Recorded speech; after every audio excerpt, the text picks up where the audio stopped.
우선 우리 모두가 다 잘 알고 있죠. 과거 일제 치하에서 우리들의 건국의 아버지, 우리 국권을 되찾기 위해서 모든 것들 다 바치셨던 그분들이 그리셨던 대한민국의 모습은 어떤 것이었을까? 1919년 처음 대한민국이라는 용어를 사용을 하고 우리는 이제 공화국이다. 우리는 국민 한 분 한 분이 주인인 그런 나라로 새로 태어난다. 라는 선언을 하고 전 세계에 우리는 독립국임을 알리고 그리고 우리를 지배하고 통제하고 우리의 국권을 침탈했던 일제와 맞서 싸우던 그 시기에 가장 대표적인 독립운동가 백범 김구 선생님이 백범 일지에 그런 이야기를 쓰셨죠. 내가 원하는 조국 대한민국의 모습은 어떤 것이어야 할까? 첫째, 지금 우리가 그 당시 일제치하에서 우리가 겪고 있듯이 힘세고 강한 나라가 이웃에 있는 약한 나라를 지배하고 통제하고 괴롭히는 그 피해를 우리가 직접 겪은 우리로서는 우리가 일본 같은 강한 나라가 되기를 바라야 하는 것일까? 의문을 던지시는 거죠. 그래서 일본이 우리에게 그랬듯이 우리가 우리보다 약한 다른 나라를 빼앗고 공격하고 침탈하고 그런 나라가 되어야 할까? 그건 아니다. 그건 아닌 것이다. 우리가 꿈꾸고 그리고 만들어 나갈 우리의 나라 대한민국은 강한 나라가 아니라 아름다운 나라여야 할 것이다. 아름다운 나라는 무엇일까? 우리가 발전할수록, 우리가 성장할수록, 우리가 더 좋아질수록 우리 주변에 있는 다른 나라들도, 다른 민족들도 덩달아 좋아하고 기뻐하고 더 좋아지는 그런 나라가 아름다운 나라다. 그렇게 이야기를 하셨습니다. 좀 더 구체적으로 그럼 무엇이 아름다운 나라를 만들어낼까? 바로 문화가 강한 나라다. 그렇게 이야기를 하셨습니다. 문화가 강한 나라다. 총칼을 많이 가지고 있고 국방력이 세고 전쟁을 잘할 수 있는 그런 강한 나라가 아니라 민주주의를 일궈내고 국민들 한 분 한 분이 서로를 존중하고 배려하고 서로 토론하고 회의해서 중요한 결정을 하는 그런 문화, 예술, 과학, 그것이 진정한 우리 대한민국이 꿈꾸는 아름다운 모습이다라는 거죠. 제가 왜 우리 더불어민주당이 또 당원이 되신 여러분들이 독립운동가 같은 그러한 분들이다라고 말씀드리냐면 바로 여기에 그 방점이 있습니다. 더불어민주당의 가치가 무엇입니까? 가장 중요한 가치는 민주주의죠. 우리 더불어민주당이 내세우는 이름에도 들어가 있지 않습니까? 민주당, 민주주의. 두 번째는 평화입니다. 평화. 우리는 전쟁으로 그리고 힘으로 약육강식으로 희생을 만들어내는 그러한 정당이 아닙니다. 우리는 평화를 우리나라에, 한반도에, 전 세계에 퍼뜨리고자 하는 그런 목적과 이념을 가진 정당입니다. 세 번째, 인권입니다. 인권. 국민 한 분 한 분의 권리, 인간으로서의 존엄성, 그걸 우리 정당이 전체가 힘을 모아서 조금씩 더 신장하고 발전시키고 보장해드리는 그것이 우리들의 목적입니다. 그것이 지난 고 김대중 대통령께서 천명해 주신 세 가지의 가치이고 여기에 덧붙여서 우리 노무현 전 대통령께서는 참여. 국민 한 분 한 분이 그냥 고객으로 앉아서 대상으로 국가가 정부가 나라가 해주는 것을 받기만 하는 존재가 아니라 내가 직접 주인으로서 참여하는, 깨어있는 시민으로서 조직된 행동을 하는, 그래서 정부와 국가의 구성원은 국민 한 분 한 분이고 그분들이 다 주인이고 참여가 중요하다는 이야기를 하신 거죠.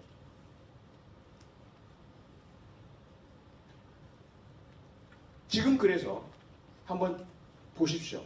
말은 쉽죠. 말은 쉽습니다.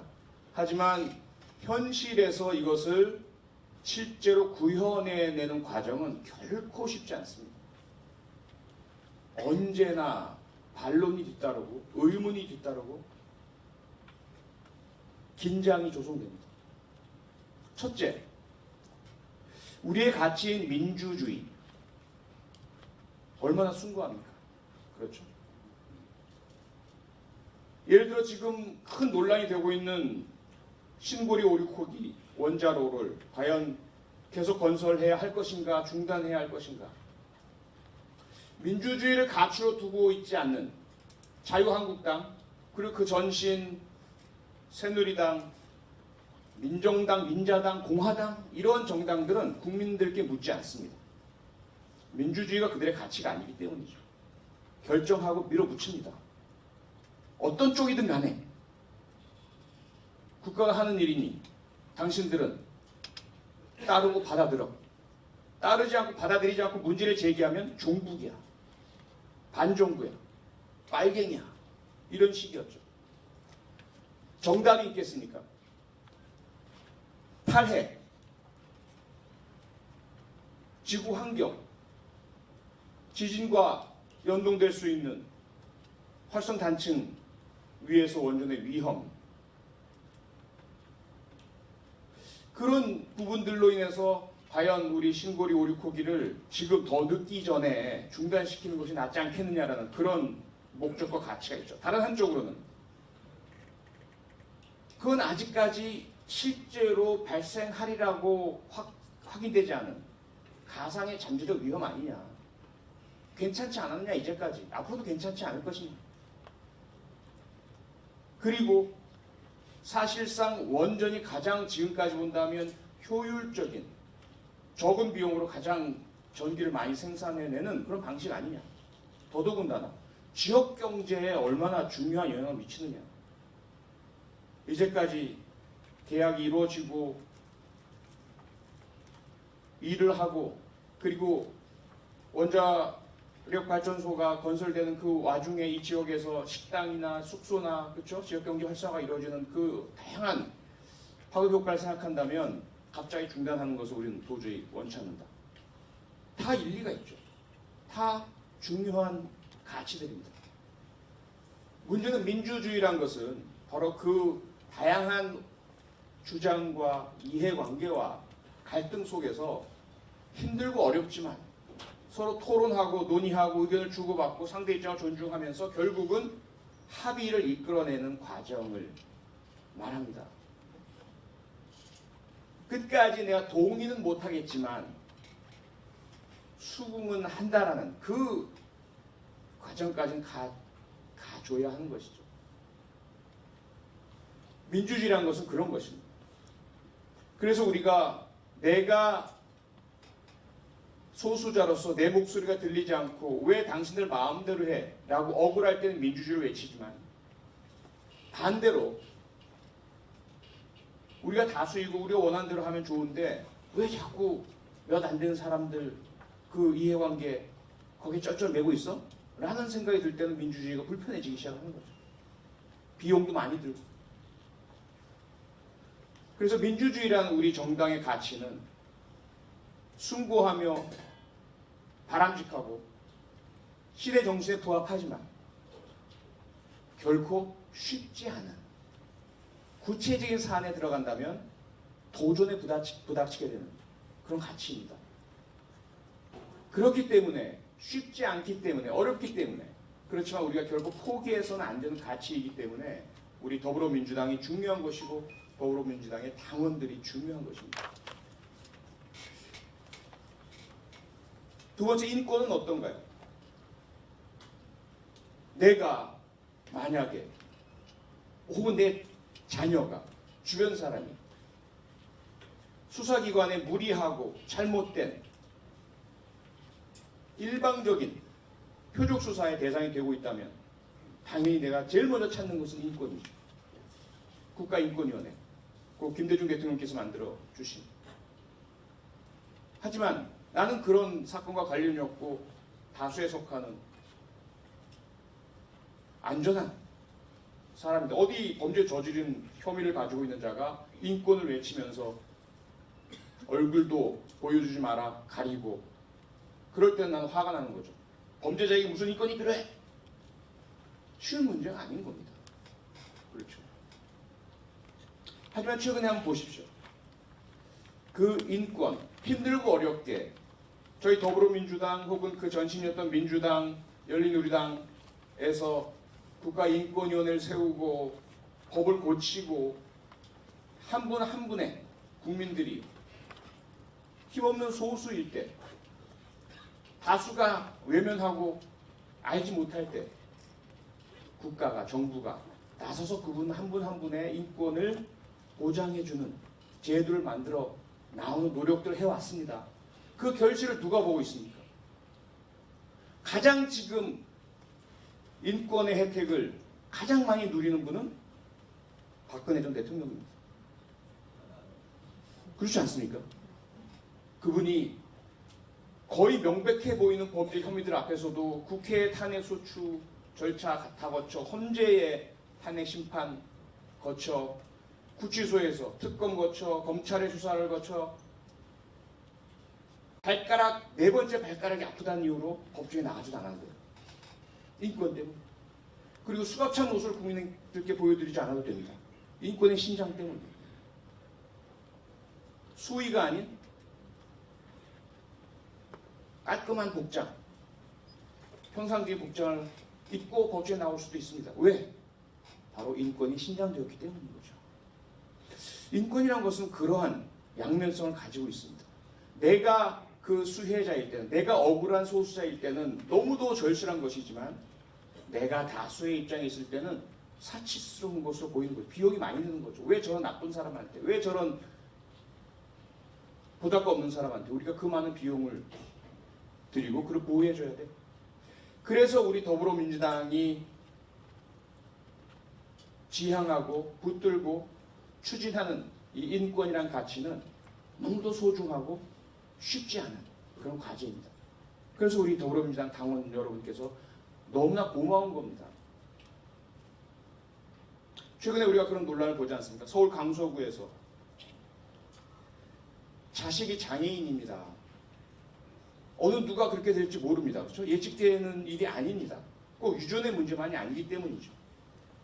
그 부모님들이 무릎을 꿇고 동료 시민들께 간절히 호소합니다. 제발 예정대로, 정해진 대로, 법대로 특수학교 설립하게 해주세요. 무릎 꿇을 필요가 뭐가 있습니까? 당당한 법적인 권리이고 그냥 국가는, 교육청은, 강서구는 시행하면 되는 것입니다. 하지만 주민들의 반대로 집값 떨어지니까, 우리 지역에 정상적인 일반인이 아닌 장애인 아동들이 왔다 갔다 하면 보기 안 좋으니까 우리 반대하네. 그리고 그 지역의 국회의원은 여기 특수학교 대신에 한방병원을 짓겠습니다라고 약속을 하니까 시민들 입장에서는, 주민들 입장에서는 그 불편하고 보기 싫은 특수학교보다는 우리에게 도움되고 집값 오를 수 있는 한방병이 더 좋지요. 인권은 바로 그런 문제입니다. 장애인들은 소수죠. 그리고 직접 내가 장애인 가족이 아니라면 피부에 와닿지 않습니다. 굳이 특수학교를 왜 시내에 지어야 해? 주민들 원하는 대로 저 외곽에 차로 다니면 될 거 아니겠어? 더불어민주당이 없다면, 여러분이 안 계시다면, 인권이란 것을 중요한 가치로 부여안고 끝까지 노력하고 추진하는 정당이 없다면 그 소수자들은 이 사회에서 살아날 수 없는 것이죠. 자, 세 번째, 평화 어떻습니까? 바로 지금 이 순간이 평화라는 가치의 시험대가 되고 있죠. 북한이라는 망나니 집단, 백성들은, 국민들은 먹을 게 없어서 아이들이 굶어 죽고 병에 걸려도 치료할 약도 없는데 핵을 개발합니다. 핵실험을 합니다. 미사일을 쏘아댑니다. 그들 앞에서 평화라는 가치를 주장하고 지켜내간다는 것이 얼마나 힘들고 어렵습니까? 말을 하기는 쉽죠. 핵에는 핵, 미사일에는 미사일. 더 이상 우리가 평화를 얘기할 필요 없어. 그런데 왜 우리는 그렇게 쉬운 해법이 있는데 왜 힘들고 어렵고 욕먹고 비난받는 평화를 계속 우리의 가치로 가져갈까요? 그것이 바로 21세기 시대 정신이기 때문이죠. 그것이 바로 백범 김구 선생이 꿈꾸셨던 아름다운 나라 대한민국의 모습이기 때문인 거죠. 우리는 1950년부터 53년까지 동족상잔의 비극, 전쟁을 겪었습니다. 비록 저는 전후 세대입니다. 하지만 저희 부모님께서는 전쟁을 겪으셨고 특히 제 부친께서는 온 가족이 북한에 아직 남아 계시고 홀홀 단신으로 남아 하신 분입니다. 지금도 명절만 되면, 이제 곧 추석이 다가오죠. 명절만 되면 우리 가족은 북쪽을 향해서 모든 가족이 절을 합니다. 생사를 모르는 제 조부모님, 고모, 삼촌, 사촌, 조카들, 그들의 안녕을 기원하면서 우리 이산가족이 1000만 명이 넘습니다.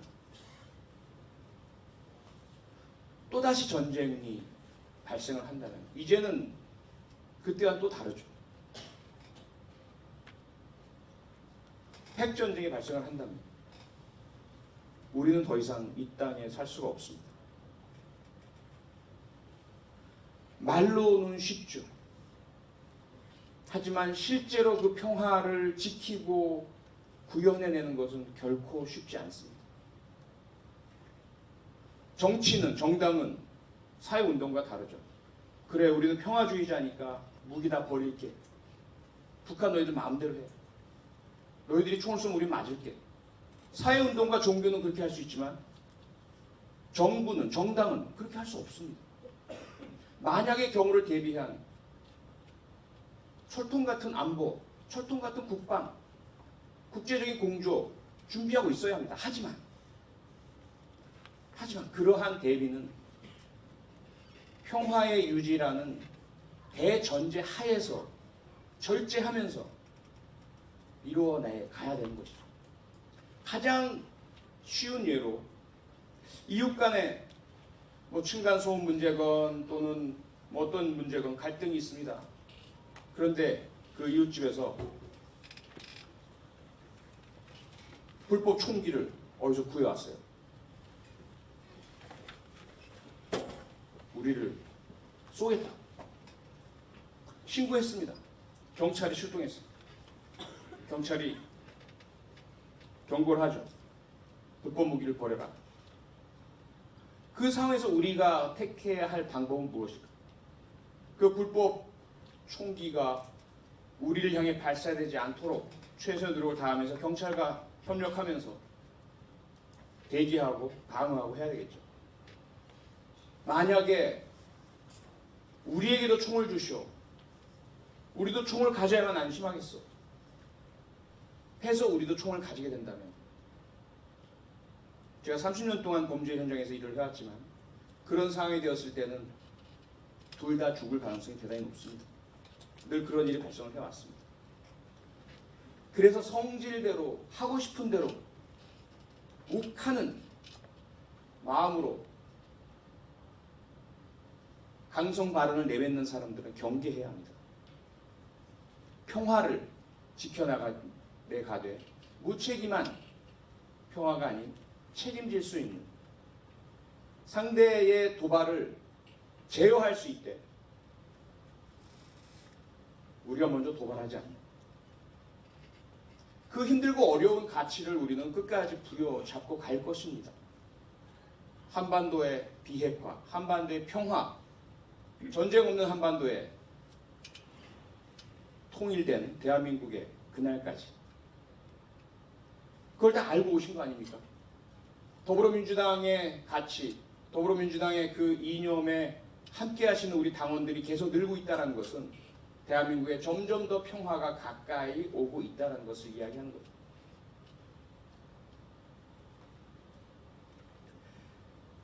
참여의 가치 역시 마찬가지 아니겠습니까?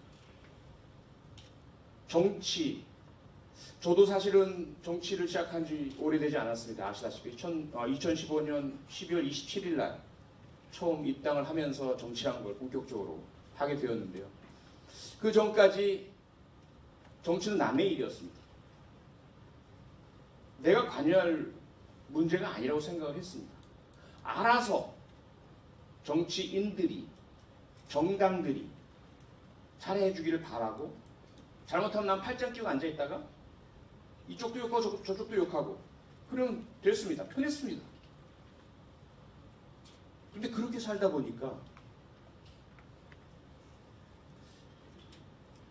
그러한 내가 참여하지 않은 정치, 기껏해야 뭐 4년에 한 번, 5년에 한 번 투표하는 것으로 내 의무를 다했다고 생각했던 그 정치, 그 결과가 너무 제 마음에 들지 않는 것이죠.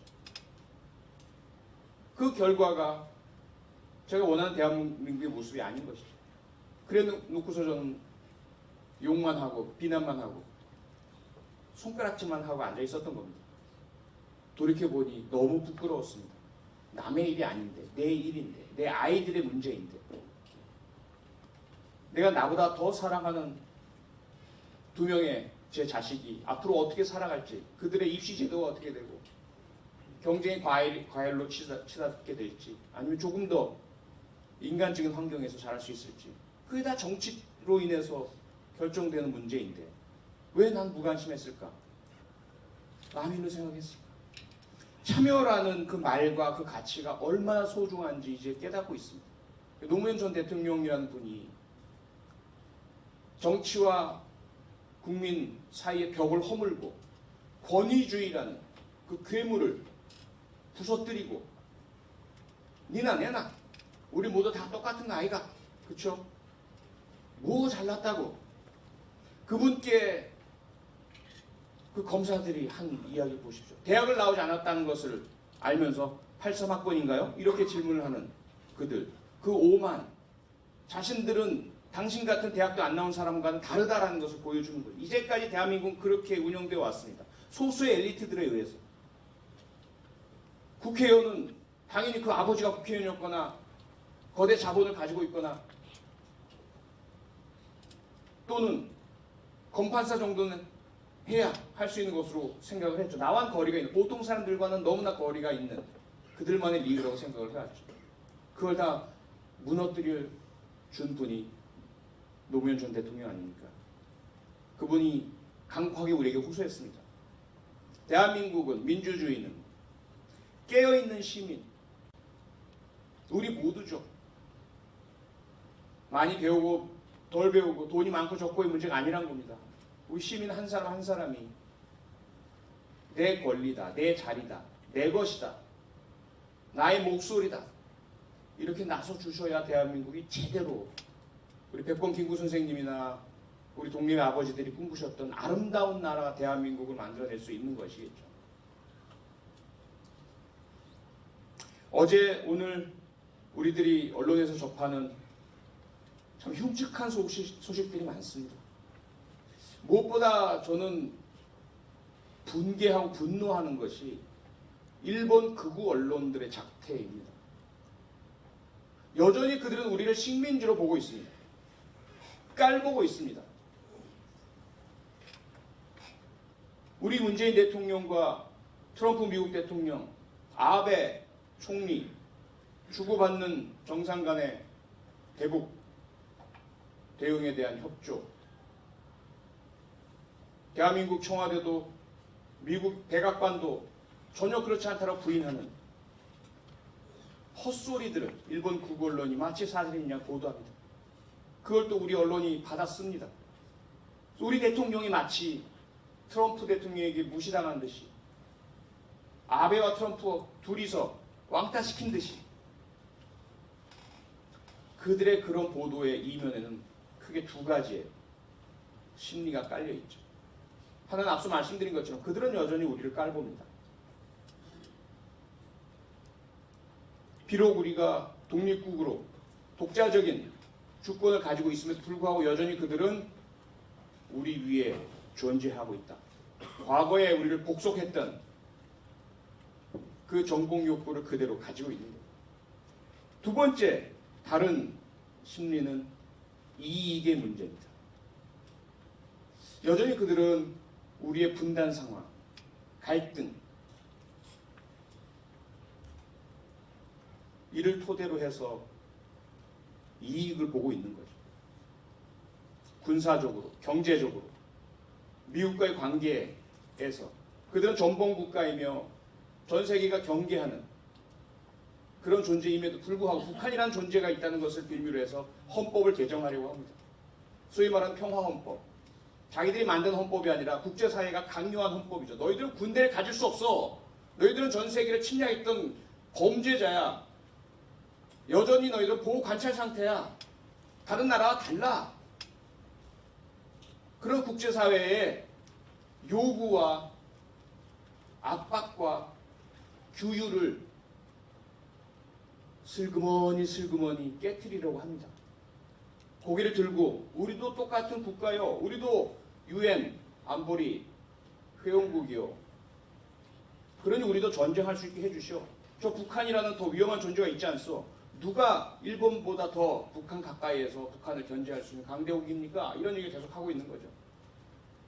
그들은 북한의 존재를, 북한의 핵과 미사일 준동을 계기로 삼아서 중국을 압박하고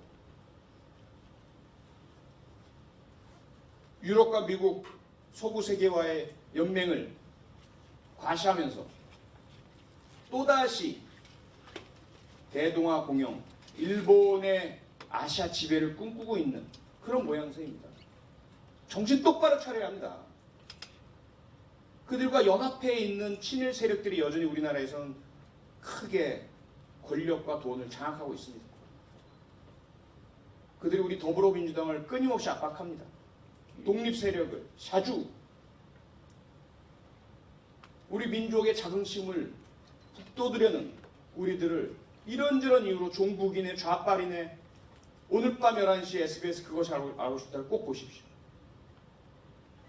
이명박 박근혜 정권 9년간 그들이 해온 짓은 바로 그런 제가 종북입니까? 말씀드린 것처럼 저희 부친은 빨갱이 북한이라면 주무시다가도 일어나서 이빨을 가십니다. 그들이 싫어서 가족과 함께 오려고 하셨지만 먼저 출발한 선발대로 오셨는데 다른 가족들은 못 내려오셨습니다. 저는 어렸을 때부터 늘 우리 부친께 무릎을 꿇고 2시간, 3시간씩 훈화 말씀을 들었습니다. 절대로 북한은 믿지 말아라. 공산당은 어떤 말을 한다 해도 절대로 믿지 말아라. 그들은 네 배에 언제든 죽창을 찔러 넣을 놈들이다. 저는 반공소년이었습니다. 국민학교 때 반공 글짓기, 반공 그리기 가장 흉측한 모습으로 공산당을 묘사해서 상을 여러 번 탔습니다. 웅변도 그렇고요. 전 경찰관이었습니다. 경찰대학을 졸업했고요. 제 삶의 어느 틈에 단 한순간이라도 진보나 종북이나 좌빨이 틈입할 수 있는 여지를 찾아내 보십시오. 제가 상 드리겠습니다. 저보고 종북이랍니다. 이명박 박근혜 정권 9년간 그렇게 자신들에게 동조하지 않고 자신들에게 비판을 해대는 대한민국의 주권, 아름다운 나라, 민주적이고 평화와 인권을 지향하는 그런 사람들은 모두 어떤 수단과 방법을 동원해서라도 국정원과 청와대와 방송과 언론이 모두 합작을 해서 나쁜 사람으로 몰아붙입니다. 그래 왔습니다. 그럼에도 불구하고 우리들은 살아남았습니다. 그럼에도 불구하고 우리들은 국민들의 도움으로, 국민들의 지지로 또다시 새로운 민주정권을 만들어냈습니다. 아직까지 불안합니다. 아직까지 힘듭니다. 저 북한의 준동 앞에서 우리가 정상적인 국가 운영을 해나가려고 할 때 반대편에서는 계속 흔들어댑니다. 한번 생각을 해보십시오. 2008년, 2009년 국정원이 생산해낸 보고서들 중에는 국군 통수권자, 국가 원수를 뒤흔드는 세력들이 준동하고 있다. 그들을 통제하고 찾아내고 박살내야 한다고 되어 있습니다. 2017년 지금 국군 통수권자, 국가 원수를 뒤흔드는 자들이 누굽니까? 그들은 그들에게 자신들을 향해서 똑같은 이야기를 해야 자기 모순이 아닙니다.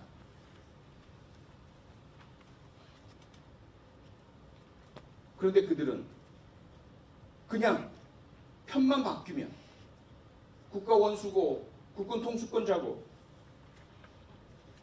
북한이라는 우리의 주적 앞에서도 흔들어대기를 주저하지 않습니다. 우리의 잠재적 적일 수 있는 일본의 극우 세력과 손잡고 허위사실을 유포합니다. 이러한 위기 앞에서 우리는 정신 똑바로 차려야 합니다. 대한민국이 또다시 다른 나라의 식민지가 되어서는 안 됩니다. 우리는 힘없고 약하고 소수이긴 하지만 5,000년의 역사를 자랑하는 찬란한 문화 선진국입니다. 세상 이 작은 나라가 한류 열풍으로 세상을 놀라게 하고 세계의 팬을 거느리고 우리의 전통주의 복장과 언어와 문화로 저 세계에서 찬사를 받는 그런 기적들을 만들어내오지 않았습니까? 우리는 소중한 존재입니다. 전 세계의 다양성을 위해서라도 우리 대한민국의 독립성은 끝까지 유지돼야 합니다. 그를 위해서 우리 더불어민주당의 당원 여러분 다시 독립운동을 한다는 심정으로 우리 대한민국과 국민과 민족과 역사를 위해서 함께해 주셔서 너무나 감사하고요. 흔들리지 말아야 하고요. 끝까지 함께해 주시기 바라고 우리의 힘이, 우리의 노력이, 우리의 연대가, 우리의 협력이 결국 우리 대한민국의 평화와 민주주의와 인권과 국민 한 분 한 분의 참여를 이끌어내서 전 세계 촛불혁명과 마찬가지로 전 세계가 존경하고 우러르고 뒤따르고자 하는 모범적인 국가가 되리라고 저는 확신하고 있습니다. 여러분께 진심으로 감사드리고 앞으로 계속 함께해 주시기를 부탁드리겠습니다. 고맙습니다. 네, 최창훈 고맙습니다. 다시 한번 긴 시간 고생해 주신 의원님께 큰 박수 부탁드립니다.